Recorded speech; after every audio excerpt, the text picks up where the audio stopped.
سر یادتونه فیلم قبلی گفتیم ببین زیر آرنج این قسمت از اینجا کافه شما اینو دیگه فشار بدید تو شرایط محکم اینجا میگم زوم دخیل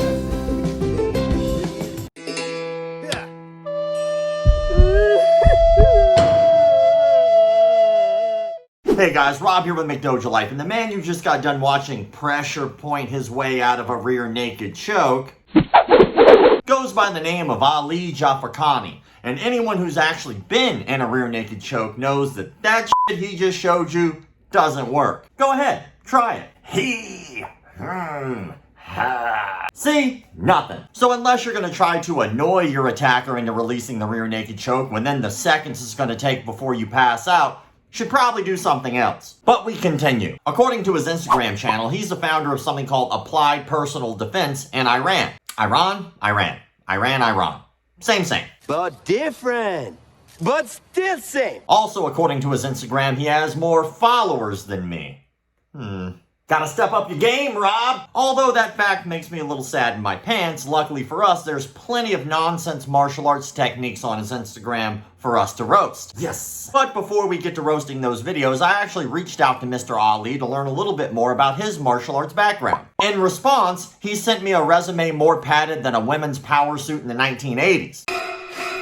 And then immediately deleted it. But before he could, I saved it. 6 pages full of organizations that I couldn't find any information on, accolades that don't belong on a resume at all, and things that just simply don't make any sense. Rather than me reading through this entire resume, I actually picked out a few things that I found very amusing. I'll read them to you exactly how they're on the resume. Vote for Federation Educational Planning degree. Whether it's something he voted on, whether it's something he wants us to vote for, who voted, we don't know. Practical military sports of the Army of the Islamic Republic of Iran. I mean, sports in the military sounds practical, but why it's on this resume, we don't know. Martial arts of the Islamic Republic of Iran. Martial arts exists in Iran, yes. How that fits in here on his resume, we don't know. And you know, to be fair, at first I was like, maybe this is like a language barrier thing and maybe that's the issue, but then I thought about it. 1, me and him conversed in English just fine on Instagram, and 2, none of the other bullet points leading up to those had any issues. Here, just listen to the first couple words in each one of these bullet points leading up to those accolades. Headmaster of, vice president of, headmaster of, chief of, representative of, secretary of. Vote for Federation Educational Planning degree. Secretary of, chairman of, director of, technical consultant of, member of, head of, member of, martial arts of the Islamic Republic of Iran. See what I'm saying? Maybe the issue was his education. We continue to the certificate portion of his resume. Has an excellent coaching degree in ring sports. Not just any degree, an excellent one. And yes, even that we could let slide due to a potential language barrier. But that doesn't make up for his martial arts credentials that he claims. And I quote, 7th degree black belt in full contact. Full contact what? We don't know. 6th degree black belt in self-defense. Just self-defense. Just in general, he's a 6th degree black belt in something that's not a martial arts style, but we continue. 6th degree black belt in Fu Kung. 6th Dan degree black belt in boxing kick. 5th degree black belt in Big Ting Furi. 5th degree black belt in super kickboxing belts. And finally, the one that is my favorite, 4th Dan in karate. That last one is my personal favorite because it seems very straightforward, but it's the least straightforward. The red flag there really is in how basic he stated that. Karate. In the conversation me and him had, he claims Kyokushin karate. But in his resume, Kyokushin karate is not mentioned whatsoever, just simply karate. And at the beginning of his resume, a portion I haven't read to you yet, but you'll see right here, he mentions being a part of something called Jagrio karate. Now that's not a martial arts style that I've ever heard of, but seeing as how in our conversation he mentioned Kyokushin karate, and on his resume doesn't mention it at all, but mentions this style instead, I figured I'd reach out to a friend of mine who's an expert in all things karate, my friend Jesse Enkamp, the karate nerd. His response when I asked him about it? It's not a Japanese word/style, I can tell you that much. Sounds made up. Now, as weird and as strange as the resume was, the techniques are even stranger. Take a look at this one. I like to call this technique the cuticle cutter. As you can see in this video, the idea here is that somebody has grabbed a hold of your wrist, and in order to break that grip, you take your nail and jam it into their cuticle, causing extreme pain, which will make them break the grip. As much as your attacker might appreciate a mid-fight manicure, let's talk about why that's not going to work. 1. You're defending yourself. You're in a fight. There's going to be a lot of movement, and you trying to hit that little target with another little target mid-fight is not going to happen. And 2, it's not going to work for me personally. I bite my nails. What am I supposed to do? Nub the guy to death? It's an issue. It's a nasty habit. I gotta stop. On to the next one. This one I found pretty amusing. Here you are on your motorcycle and your attacker gets out of their car and approaches you and starts trying to fight you, and you defend them while still balancing your motorcycle, mind you, as they're trying to beat you with the club. The club. So I'm just going to throw out maybe a crazy out-of-the-box idea here. Maybe step 1, when you see somebody getting out of their car to approach you with a weapon, get off the bike, put the kickstand down, get on the opposite side of the bike of where they are, and now you have an object between the two of you that will make it much harder for them to get to you with the weapon. Trying to stay on that motorcycle while balancing it and defending against a weapon is just a recipe for disaster. Or here's a crazy idea. Since in this video you can hear the motorcycle still going, why would you stay on this bike trying to balance it while defending against a weapon when you're on a motorcycle that is working and is on, and you could just leave? Or you could just take this guy's advice and get clubbed. In this scenario, he's backing into a parking space and someone has stolen the parking space from him. He gets out of the vehicle and goes and confronts them by walking into their personal space.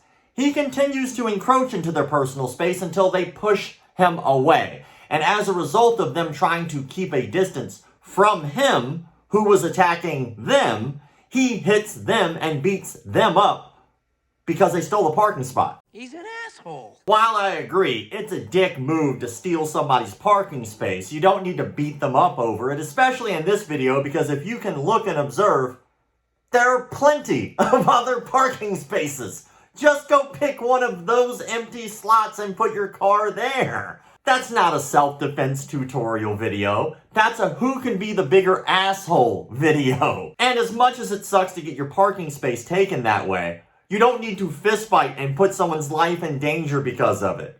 Just go to another spot. Now this one we've covered before, but I found it was amusing because he's doing the same old regurgitated crap that everyone else tries to teach in this position, and it doesn't work. It's been proven not to work. He tries to reach up and poke pressure points or try to poke the person in the eye while being caught in a full Nelson. I tried this exact same thing in a pressure test with none other than Jocko Willink not that long ago, and this was the result. Jocko's got me in a full Nelson.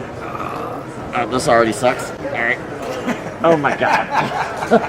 You gonna do your move? No, You're just happy?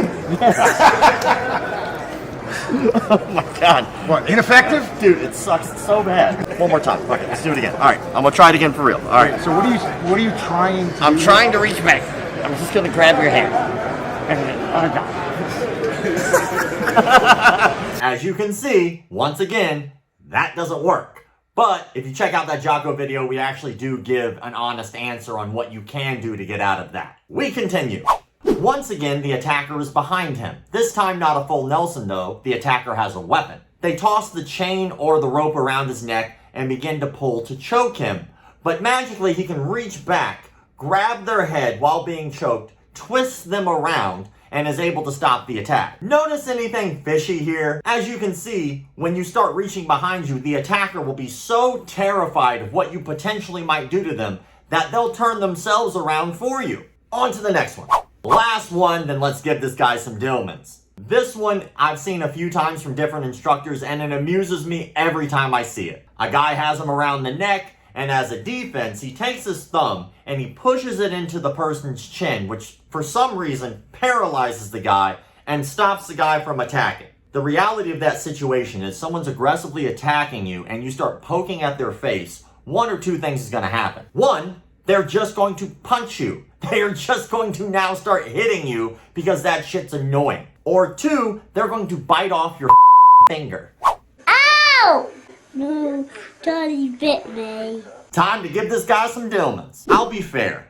While he does lie on his resume and pads it up, while he does teach poor techniques and obviously showing things that aren't possibly going to work, he did compete. That is something that's verifiable. He himself has competed against other people in boxing, kickboxing, and tournaments. And watching him hit the mitts, he's not all that bad hitting mitts either. So, to kind of meet in the middle here, I'm going to give Mr. Ali 2 out of 5 Dillmans. Had he only lied on his resume but was teaching good technique, or had he only been doing some bad techniques but some of the other ones were good, he would only get 1 Dillman because some of it's still full of shit. But for this particular guy, he lied on his resume and he's teaching bad technique. That's 2 strikes right there. 2 Dillmans. That brings us to the question of the day, sponsored by X Marshall. I've teamed up with X Marshall, a sponsor that I've had already for a while, but they approached me the other day with a very cool idea. They asked how they can do giveaways on the page, and I said, you know what? I do a question of the day at the end of almost all of my videos. Why don't we give a $100 voucher to someone who answers the question of the day? So, with that said, from here on out, whenever you hear that the question of the day has been sponsored by X Marshall, if you answer that question of the day, you're automatically entered to win a $100 gift voucher that you can go on their website and use however you please. Which brings us to the actual question of the day. What do you think about people padding their resume? Clearly, in this case, this particular gentleman tried to load up his resume with a lot of things, some of them not even making sense, to try to bolster his resume to look better. Do you yourself feel it's okay to lie on your resume? I know there are a lot of people out there who do lie or exaggerate on the resume in order to bolster and look better.